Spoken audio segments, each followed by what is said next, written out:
आई coverage, रहस्य की खोज।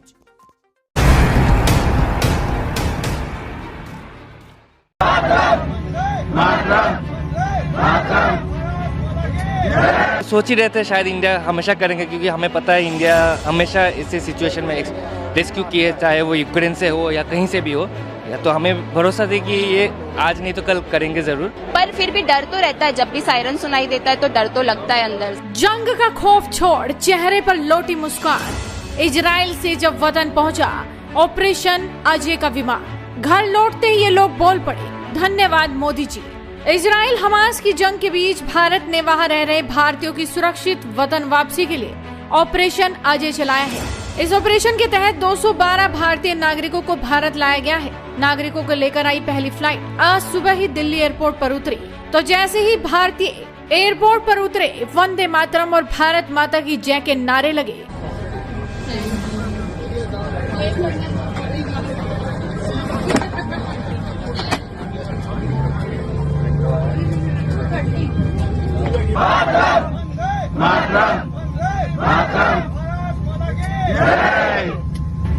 युद्धग्रस्त इलाके से सुरक्षित भारत पहुंचे लोगों के एयरपोर्ट पहुंचने पर खुद केंद्रीय मंत्री राजीव चंद्रशेखर ने उनका स्वागत किया। वहीं वतन वापसी के बाद लोगों के चेहरे पर मुस्कान भी नजर आ रही थी और उन्होंने सरकार के इस कदम की सराहना की, शुक्रिया अदा किया। लोगों के चेहरे पर सुकून साफ नजर आ रहा था। मिनिस्ट्री ऑफ एक्सटर्नल अफेयर्स ने जो स्टेप लिया हम लोग को वहां से निकालने के लिए, ऑल ऑफ अ सडन वो बहुत सही टाइम पे लिया, क्योंकि अगर इससे ज्यादा अगर एक दिन और या 2 दिन और रुकते तो मे बी सिचुएशन और ज्यादा खराब हो सकती। तो जैसे ही इजराइल में वार शुरू हुआ उसके बाद तो फैमिली और फ्रेंड्स और हर जगह से काफी कॉल्स और मैसेजेस आने लगे पूछने के लिए कि वहाँ स्थिति कैसी है, और सारे लोग घबरा चुके थे। इवैक्यूएशन के लिए मैं मिनिस्ट्री ऑफ एक्सटर्नल अफेयर्स जिसने सही टाइम पे ये स्टेप लिया कि हम लोग को बाहर निकाला जाए, उनको थैंक करूंगा। Of course foreign external minister को जयशंकर को जी को थैंक्स कहना चाहूंगा कि उन्होंने एकदम सही टाइम पे ये डिसीजन लिया। पर आप अवेयर हैं कि क्या करना है आपको, जैसी ऐसी सिचुएशन आती है तो आपको कैसे हैंडल करना है, कैसे टैकल करना है, तो वो चीज़ें पब्लिक को पता है। शेल्टर में जाना है और जैसे ही सायरन बजेंगे आपको शेल्टर में जाके स्टे करना, देन आफ्टर 10 मिनट्स आप बाहर आ सकते हैं और नॉर्मल। सर आपको बंकर्स में रहना पड़ा, बच्ची इतनी छोटी बच्ची है। बंकर्स नहीं बंकर्स जहाँ पर हम लोग रहते हैं, जैसे बिल्डिंग है, कोई 4th फ्लोर की बिल्डिंग है, तो बिल्डिंग के नीचे का पोर्शन जो होता है आपका ग्राउंड फ्लोर, उसके नीचे बिल्डिंग वो डिज़ाइन ऐसी होती है कि नीचे का पोर्शन आपका, जैसे आप ऊपर घर है आपका, उसके नीचे आपका रहेगा, तो आप जाके उधर स्टे करें, उधर पूरा आपका बढ़िया अरेंजमेंट, वो एक सिस्टम की जब बनेगा तो नीचे शेल्टर होगा, आप जाके उधर बैठिए, उधर सारा व्यवस्था रहता है। हम लोग तो टेक्नियन से है, हम लोग नॉर्थ साइड में थे, तो वहाँ पे उतना प्रॉब्लम नहीं थी, तो हम लोग जहाँ पे थे इंस्टीट्यूट के अंदर सेफ थे हम लोग।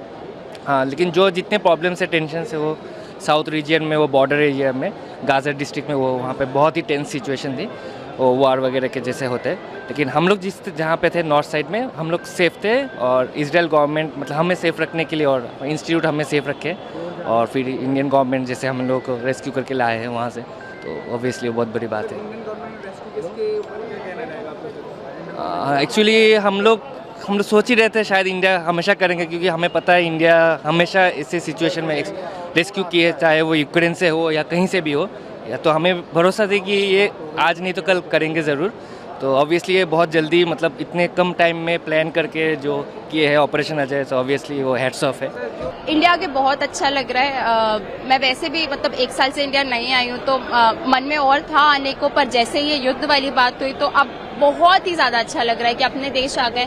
वहाँ पर भी थोड़ा सेफ्टी ज्यादा है, पर यहाँ आके कुछ अलग ही सेफ्टी फील होती है, तो अभी बहुत अच्छा लग रहा है। सिचुएशन क्या है वहाँ पर, आप लोग सेफ महसूस नहीं करते? वहाँ पे आप सेफ तो हम महसूस करते हैं, वहाँ पे शेल्टर्स है, वहाँ पे बहुत अच्छी फैसिलिटीज है, अगर बॉम्ब गिरता है तो शेल्टर्स है जिसके अंदर जाते हो वो बिल्कुल सेफ है, पर फिर भी डर तो रहता है, जब भी सायरन सुनाई देता है तो डर तो लगता है अंदर। बजता है तो थोड़ा डर लगता है, बच्ची के साथ फिर शेल्टर में जाना होता है, बजता है वो बजता है जब वो आता है रॉकेट, तो बहुत डर लगता है, इस वजह से यहाँ हम लोग सेफ हैं। भारत सरकार आपको सेफली यहाँ लेकर जी कैसा महसूस हो रहा है? यहाँ के अच्छा लग रहा है, क्योंकि मतलब हम लोग सही टाइम पे आ गए हैं। हाँ जी, डर तो लगता था। जब सायरन बजता था तो हम लोग को 1.5 मिनट का टाइम मिलता था जाने के लिए सेंटर में, तो उस बीच डर लगता था क्योंकि बच्ची छोटी थी तो डर लगता था कि हमको 1.5 मिनट के अंदर ही जाना है हमको सेंटर। फिलहाल पहली फ्लाइट तो भारत आ चुकी है। अभी भी वहाँ 20,000 से ज्यादा भारतीय फंसे हुए हैं।